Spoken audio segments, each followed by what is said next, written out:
สวัสดีค่ะทุกท่านพบกันอีกเช่นเคยค่ะกับแสงธรรมะนำใจเล่าเรื่องวันนี้นำเรื่องพระเถระผู้บรรลุอรหันต์ได้เร็วที่สุดในสมัยพุทธกาลเลยค่ะแต่น่าเสียดายที่โดนกรรมเก่าตามเล่นงานเรื่องนี้จะสนุกและให้ข้อคิดยังไงไปรับชมกันเลยค่ะ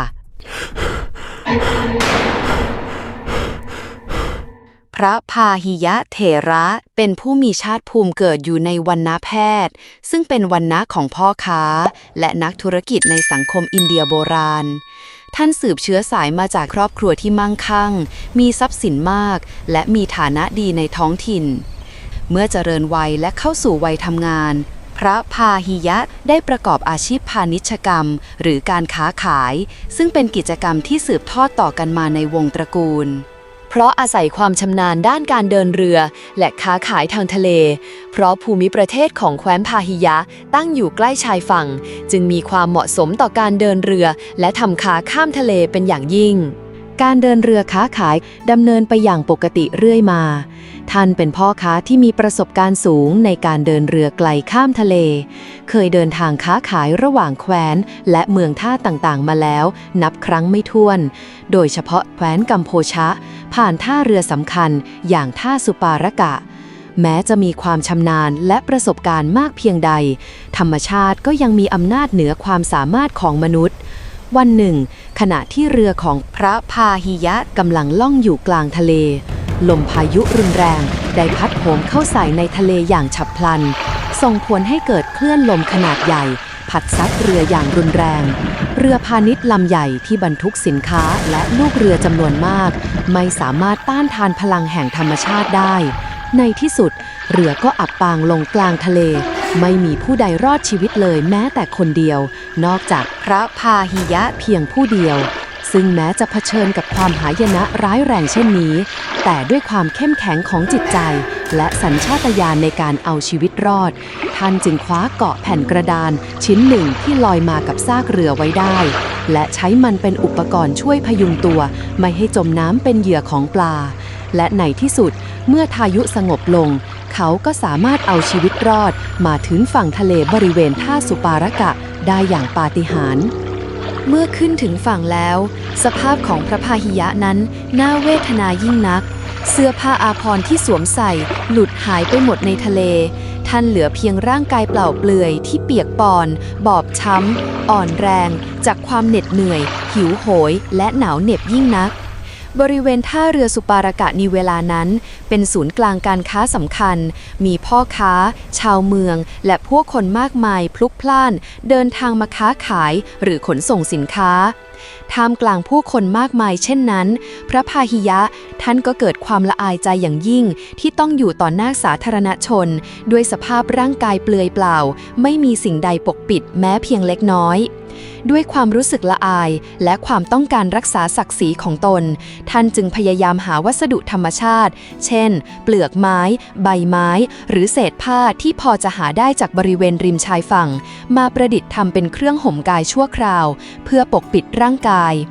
จากนั้นจึงเดินกระเสือกกระสนไปพักพิงยังร่มเงาของศาลเทพรักษ์แห่งหนึ่งที่ตั้งอยู่ใกล้ๆบริเวณท่าเรือ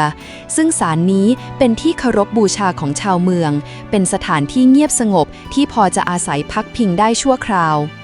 เมื่อความเหนื่อยล้าเริ่มบรรเทาลงเล็กน้อยพระพาหิยะจึงได้ถือแผ่นกระเบื้องไปขออาหารในละแวกนั้นเพื่อประทังชีวิตด้วยจิตใจที่ไม่ยึดติดกับศักดิ์ศรีเดิมในฐานะพ่อค้าใหญ่หากแต่ยอมลดตนเองลงเพื่อประทังชีวิตด้วยจิตใจที่ไม่ยึดติดกับศักดิ์ศรีเดิมในยุคสมัยนั้นคำว่าพระอรหันต์เป็นคำที่ประชาชนกล่าวขานกันทั่วไปว่ามีอยู่ที่โน่นบ้างมีอยู่ที่นี่บ้างแต่ก็ยังไม่มีผู้ใดได้เคยพบพระอรหันต์จริงๆเลยพอได้เห็นพาหิยะผู้นุ่งเปลือกไม้มีร่างกายผ่ายผอมถือแผ่นกระเบื้องเดินมาในลักษณะอย่างนั้นต่างก็เข้าใจว่านี่แหละคือพระอรหันต์ดังนั้นจึงให้อาหารบริโภคอย่างอุดมสมบูรณ์พร้อมทั้งเสื้อผ้าเครื่องนุ่งห่มทำให้พาหิยะมีสุขภาพร่างกายแข็งแรงขึ้น แต่พาหิยะปฏิเสธไม่ยอมรับเสื้อผ้ามาสวมใส่เพราะเกิดความคิดว่าถ้าสวมใส่เสื้อผ้าแล้วจะทำให้เสื่อมจากลาภสักการะอีกทั้งก็เริ่มเข้าใจผิดคิดว่าตนเป็นพระอรหันต์จริงๆจึงดำรงชีวิตและปฏิบัติตนไปตามนั้นใบไม้และเปลือกไม้ที่แห้งไปก็เปลี่ยนใหม่ด้วยเหตุนี้ท่านจึงได้นามต่อท้ายชื่อของท่านว่าทารุจิริยะและเรียกชื่อท่านเต็มๆว่าพาหิยะทารุจิริยะซึ่งแปลว่าพาหิยะผู้มีเปลือกไม้เป็นเครื่องนุ่งห่มและท่านได้ดำเนินชีวิตโดยทำนองนี้เป็นเวลานานในขณะที่พาหิยะทารุจิริยะกำลังดำเนินชีวิตอย่างสมถะในสายตาคนทั่วไปด้วยเปลือกไม้เป็นเครื่องนุ่งห่มและยังคงเข้าใจผิดว่าตนบรรลุเป็นพระอรหันต์แล้วโดยแท้ทั้งยังได้รับการยกย่องจากชาวบ้านว่าเป็นผู้วิเศษท่านไม่รู้เลยว่าความเข้าใจผิดนี้เป็นเพียงเปลือกนอกของความหลงตนซึ่งหากยังคงดำเนินต่อไปโดยไม่ถูกชี้แนะให้รู้เท่าทันก็อาจนำไปสู่ทุกขติหรืออบายภูมิในภพหน้าแต่ในขณะนั้นเองพลังแห่งเมตตาอันลึกซึ้งของมิตรแท้ในอดีตก็ปรากฏขึ้นมีพระพรหมองค์หนึ่งซึ่งในอดีตเคยเป็นเพื่อนร่วมปฏิบัติธรรมกับพาหิยะในชาติปางก่อนพรหมองค์นี้ยังคงมีเมตตาธรรมความห่วงใยต่อสหายเก่าไม่ละทิ้งความเป็นมิตรแม้จะอยู่คนละภพภูมิได้ติดตามดูพฤติกรรมของพาหิยะตลอดมาและเมื่อเห็นว่าสหายเก่ากำลังเข้าใจผิดดำเนินชีวิตด้วยมิจฉาทิฏฐิอย่างไม่รู้ตัวและแม้จะดูเหมือนสูงส่งในสายตาชาวบ้านแต่แท้จริงแล้วกำลังลวงโลกและหลอกตนเองอย่างอันตรายยิ่งด้วยความวิตกว่าสหายผู้นี้อาจพลาดจากเส้นทางแห่งมรรคผลนิพพานและจุติลงในภพภูมิต่ำในอนาคตพรหมจึงไม่สามารถนิ่งเฉยได้อีกต่อไปในวันหนึ่งซึ่งพระพาหิยะยังคงดำรงตนตามแนวคิดผิดนั้นอยู่พรหมจึงจุติลงมายังโลกมนุษย์ในรูปแห่งเทพผู้มีรัศมีสว่างไสวมาปรากฏเบื้องหน้าพาหิยะและกล่าวด้วยเมตตาอันเปี่ยมด้วยความปรารถนาดีและจริงใจว่าพาหิยะท่านมิใช่พระอรหันต์และมิได้ดำเนินอยู่ในทางที่นำไปสู่ความเป็นพระอรหันต์คำกล่าวนั้นแม้เป็นถ้อยคำตรงและตัดความหลงแต่ก็แฝงไว้ด้วยเจตนาอันบริสุทธิ์ของเพื่อนผู้หวังดีอย่างแท้จริงพรหมกล่าวต่อว่าบัดนี้พระอรหันต์ที่แท้จริงได้ปรากฏขึ้นแล้วในโลกมนุษย์พระองค์คือพระสัมมาสัมพุทธเจ้าผู้ตรัสรู้ชอบได้ด้วยพระองค์เองโดยไม่มีใครสอนขณะนี้พระองค์ประทับอยู่ณพระเชตวันมหาวิหารเมืองสาวัตถีแคว้นโกศลเขาเริ่มเห็นว่าสิ่งที่ตนยึดมั่นถือมั่นมาตลอดอาจไม่ใช่ธรรมแท้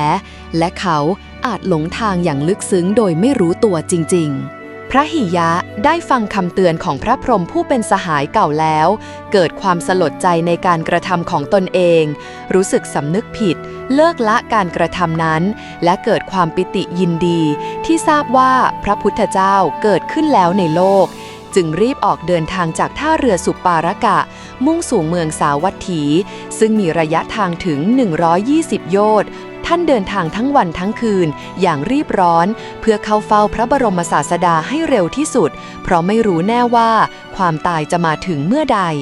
ท่านเดินทางมาถึงเมืองสาวัตถีในเวลารุ่งเช้าแล้วรีบตรงไปยังพระเชตวันมหาวิหารเมื่อได้ทราบว่าขณะนี้พระบรมศาสดาเสด็จเข้าไปบิณฑบาตในเมืองจึงรีบติดตามไปในเมืองและได้พบพระผู้มีพระภาคกำลังเสด็จบิณฑบาตอยู่ด้วยความปีติยินดีอย่างที่สุดได้เข้าไปกราบแทบพระบาทแล้วกราบทูลขอให้ทรงแสดงธรรมให้ฟังพระพุทธองค์ตรัสห้ามว่าพาหิยะเวลานี้มิใช่เวลาแสดงธรรมพระพาหิยะเถระได้พยายามกราบทูลอ้อนวอนถึง3 ครั้งพระบรมศาสดาจึงทรงแสดงพระธรรมเทศน์ให้ฟัง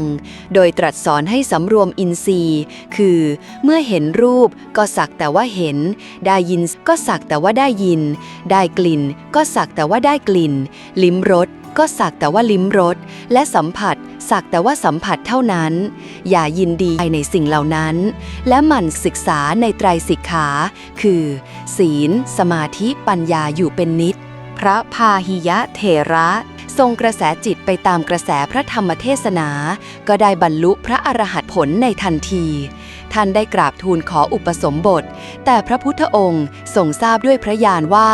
ในอดีตชาติท่านไม่เคยทำบุญสงเคราะห์พระภิกษุสามเณรด้วยบาตรและจีวรเลยเมื่อบวชแล้วบาตรและจีวรที่จะเกิดด้วยบุญฤทธิ์ก็จะไม่มีจึงรับสั่งให้ท่านไปหาบาตรและจีวรมาให้ครบก่อนและในขณะที่ท่านกำลังแสวงหาบาตรอยู่นั้นได้ถูกอมนุษย์ผู้เคยเป็นศัตรูกันแต่อดีตชาติเข้าสิงร่างแม่โคลูกอ่อนวิ่งเข้าขวิดท่านตายจึงถือว่าท่านนิพพานตั้งแต่ยังไม่ได้บวชพระพุทธองค์เสด็จกลับจากบิณฑบาตทอดพระเนตรเห็นศพของท่านนอนอยู่ริมทางจึงรับสั่งให้ภิกษุที่ติดตามเสด็จมาจัดการฌาปนกิจให้ท่านและทรงยกย่องท่านในตำแหน่งเอตทัคคะเป็นผู้เลิศกว่าภิกษุทั้งหลายคือตรัสรู้เร็วพลันบุรกรรมของพระพาหิยะเถระในอดีตชาติเคยเกิดเป็นบุตรเศรษฐีได้ร่วมกับเพื่อนทั้ง4 คนจ้างหญิงผู้เป็นนครโสเพณีคนหนึ่งไปสู่สวนอุทยานรวมพิรมกันตลอดวันแล้วได้มอบทรัพย์ 1,000 กหาปณะและเครื่องประดับอันมีค่าให้เป็นค่าจ้างครั้นตกเย็นได้ปรึกษากันอย่างนี้ว่าในที่นี้ไม่มีคนอื่นเราทั้งหลายจักฆ่าหญิงนี้เสียกันเถิดแล้วเอาทรัพย์และเครื่องประดับทั้งหมดนั้นคืนมาเถิดหญิงนั้นเมื่อฟังถ้อยคำของบุตรเศรษฐีเหล่านั้นแล้วคิดว่าชนพวกนี้ไม่มียางอายอภิรมย์กับเราแล้วบัดนี้ปรารถนาจะฆ่าเราจักอาฆาตชนเหล่านั้นเมื่อถูกชนเหล่านั้นฆ่าอยู่ได้กระทำความปรารถนาว่าขอเราพึงเป็นยักษิณีผู้สามารถฆ่าชนเหล่านั้นเหมือนอย่างที่พวกนี้ฆ่าเรา